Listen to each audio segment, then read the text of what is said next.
In view of all the above facts and circumstances and findings, it is hereby ordered that accused Sheikh Hasina be found guilty on 3 counts under charge 1. Count number 1, incitement. Count number 2, order to kill. Count number 3, inaction to prevent the atrocities and failing to take punitive actions against the perpetrators.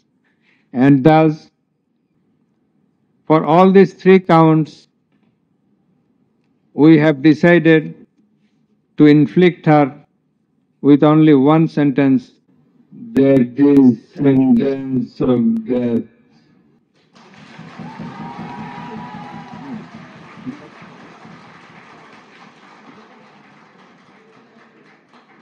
Of death to Asaduzzaman Khan Kamal. As regards Chaudhry Abdullah Al Mamun, as I have elucidated before, he has contributed. পরবর্তী সংবাদ দেখার জন্য আমন্ত্রণ এবং subscribe করে bird নিউজের পাশে থাকুন।